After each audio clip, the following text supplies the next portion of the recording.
I really badly need a new camera. I spent a bloody fortune on this. Used to work fine, crystal clear. Look at it now. And I have no idea what happened to it. I must have dropped it at some point. Who knew? But that would be bad for the camera. I haven't done a video in a while, mainly because I haven't really had anything I wanted to talk about. I started doing these videos about atheism and my hatred for organized religion, but I find that I hesitate to discuss religion as much anymore. Not that I won't discuss it if the situation comes up, but I don't initiate the discussion anymore. It just seems like it's a never-ending battle. We can go round and round in circles with people on my side, atheists, stating why religion is corrupt and bullshit and ridiculous and founded on lies and insanity. And the Christians are just going to keep stomping their feet and plugging their ears and screaming, "Nah, nah, I can't hear you." At least that's how I picture them. So I find I tend to shy away from that discussion. Not that I'm any less passionate about it. I've done a couple of videos before on parenting, and that's what this one relates to again, but also common sense. Or maybe uncommon sense, because it sure as hell isn't common anymore. I find that most of my thought process these days tend to gear towards the lack of common sense in humanity. First, hypothetical question. Let's say you're a parent, and the doctor tells you your child has a disease and offers you the treatment. If you choose not to get your child that treatment and your child dies, are you not primarily responsible for the death of your child? Waiting for everybody to chime in with their yes, of course. Of course you're responsible. Why is it any different when we talk about vaccinations? If you don't vaccinate your child, and your child dies from one of those diseases that the vaccinations protect against, you're primarily responsible, correct? Same analogy, different circumstance?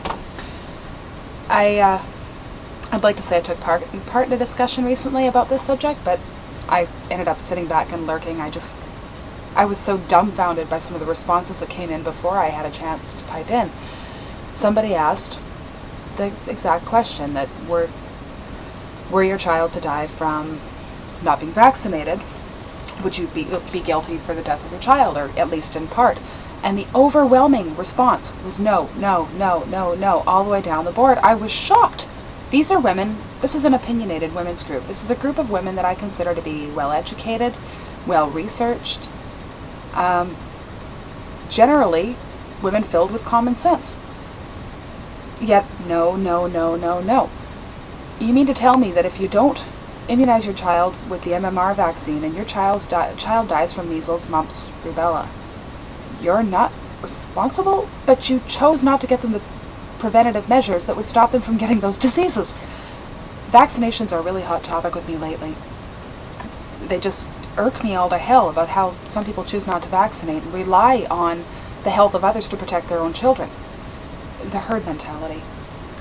My children are vaccinated. Granted, with my youngest son, I chose to space them apart.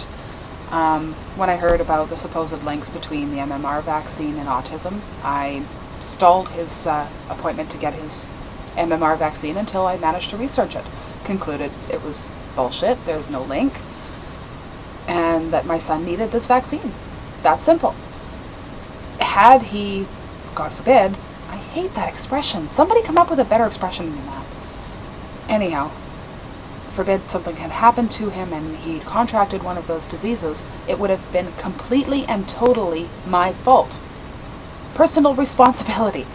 Now, as it turns out, the women in this thread who all answered no, they answered no because of the slippery slope angle. They want women to always have the option of whether or not to vaccinate their children.